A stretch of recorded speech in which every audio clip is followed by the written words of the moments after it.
Okay, kids, we're going to start our first video for home. I hope this goes well for you and hope you like it and hope you find something to make fun of me about because this is not the easiest thing to do. So we're going to go short and quick about adding and subtracting integers one more time. Make sure you guys have this down really good. First problem, -3 plus -3. You're going to see same signs. Both numbers have a negative in front of them. So we actually add them and keep the same sign. So the answer is -6. Next example, 22 plus -5. We have opposite signs this time. The 22 is a positive number. The 5 is a negative. Those are different signs, so we subtract them. That's the same as saying 22 minus 5. And the answer would be 17. And it's going to keep the sign of the 22 because we have more positive than we have negative. The next problem here has three numbers in it. And so the best way to approach this is to take them two at a time. So I like to use the little caret, little symbol, and do -12 plus 5 first. I'm going to ignore the -7 for a minute. 12 is negative, the 5 is positive. That means different signs. I will go ahead and subtract them. 12 minus 5, in other words, would be 7. Take the sign of the number with the greater absolute value would be 12, so it stays negative. Then I'm going to bring down what I still have left, plus a -7. Now I look at this problem. -7 and -7, same sign, so I'm going to add them and keep the same sign. The answer is -14. Let's try that one more time. First two numbers we're going to work with is 10 plus 18. That's pretty simple. That's back to first grade math. That's going to be 28.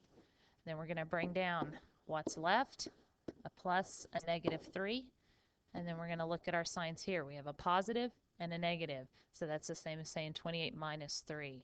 The answer is going to be a positive 25. All right, let's go on to subtracting integers, just to review those really quick. And like I told you, this is going to be a very quick lesson. First one, 12 minus 34. The 12 is a positive. The 34 is a negative. It has a negative right in front of it. Remember, subtraction is the same as a negative. So we have different signs. We're actually going to subtract these two numbers. So it's going to be like saying 34 minus 12.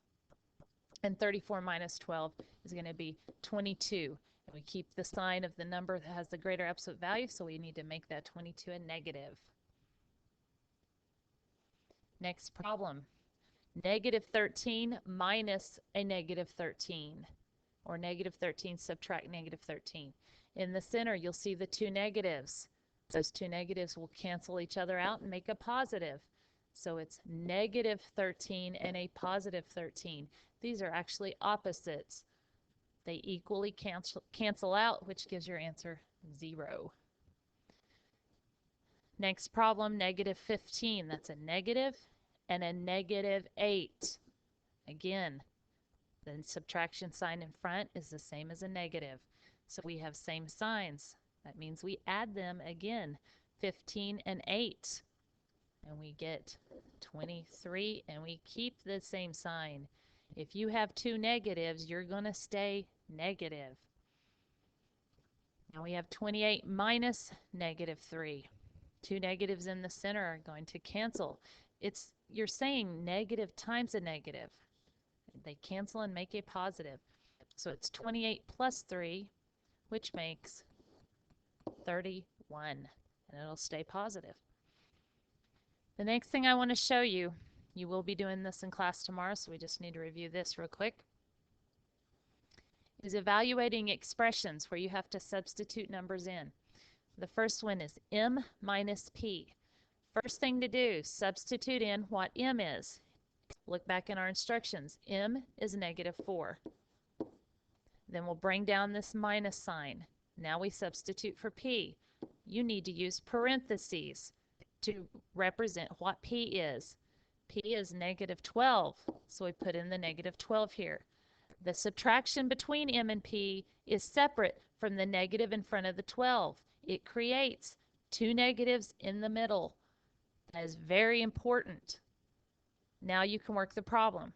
We have a negative 4 plus 12. Different signs, we'll subtract, and we'll get a positive 8. Let's do this again. We're going to use parentheses to represent p, which is negative 12. Bring down our plus. We'll use parentheses for n. N is 10. And then a minus, and then parentheses for m.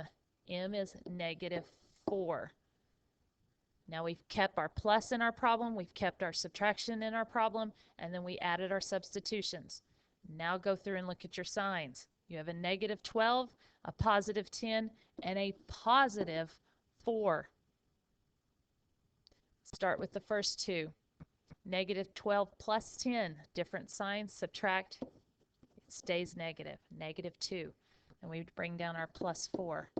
Negative 2 plus 4, different signs, subtract again, and this time it'll stay positive because 4 has the greater absolute value and it's positive.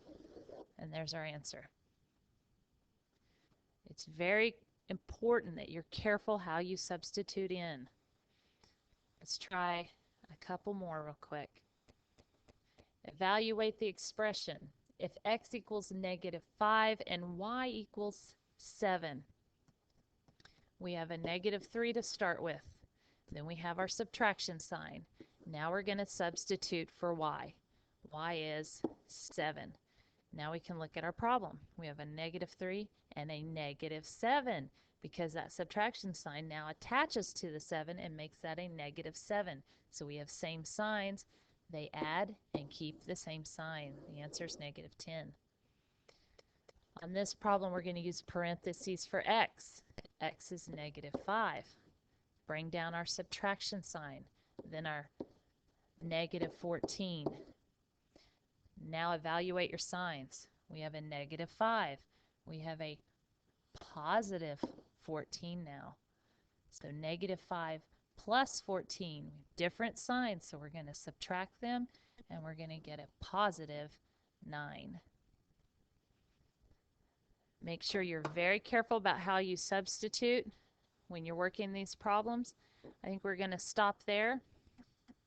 I'm going to show you the next slide. These problems, there are 10 of them.